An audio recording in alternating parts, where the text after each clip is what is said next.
Once upon a time, in a village surrounded by green rice fields in Delta State, lived a girl named Avero Swogene. Unlike the other girls who chatted by the well, Avero Swogene dreamed of weaving. Her fingers tingled with the idea of making beautiful clothes as colorful as the stories of the king's grand palace. But life wasn't kind to her. Her stepmother, Ioma, and stepsisters had a cold heart, like the dry season, and treated Avero Swogene like a weed in their precious garden. They swooped down on Avero Swogene like angry birds. Her stepmother and sisters never missed a chance to make her life difficult. Even on a good day, trouble found Avero Swogene. One day, while doing dishes, she accidentally broke a plate. It landed with a loud crash, and her stepmother sent her flying out of the house with a stinging spanking. While she was out of the house, she went to an uncompleted building to sleep at night. Her father traveled, so no one cared where she was. Whilst at the uncompleted building, a group of area boys smoking around the corner saw her in their space and took advantage of her. Crawling back home, Avero Swogene knelt before her stepmother, begging to be let in. Just then, her father returned from his trip. He looked confused at the sight of his daughter on the ground. "What's going on?" he boomed. "Nothing there."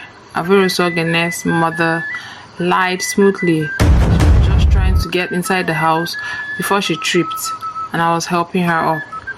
Her father, still suspicious, simply mumbled, "Okay," and went inside. Avero Swogene couldn't bring himself to tell him the truth.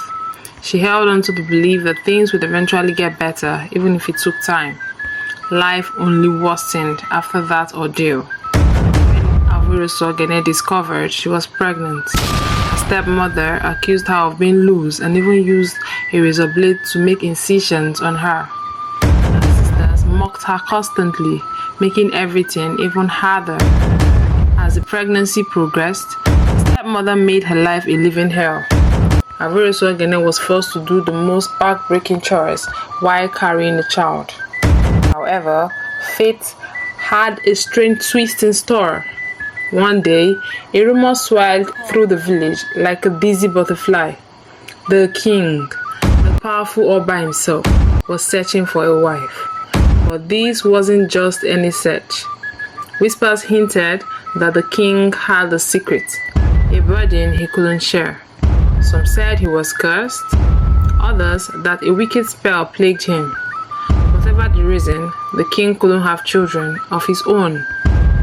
Avero Swogene's heart sank. A queen? Her? It felt like a cruel joke.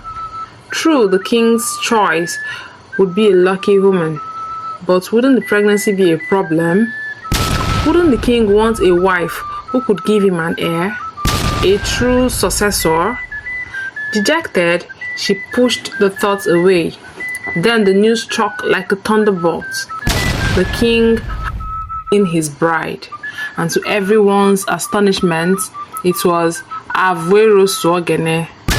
Her stepmother's face turned ashen, and her sisters' tongues died in their throats. Avero Swogene, still recovering from her ordeal, could only stare. Her mouth opened as the royal messengers bowed before her. The king, their voices boomed, has seen you as his wife, with all the honor and respect a queen deserves. Murmur rippled through the crowd. Wouldn't the pregnancy be a scandal? But the messengers, as if reading minds, added another shocking details. The king, they declared, rejoices at the prospect of raising a child, no matter the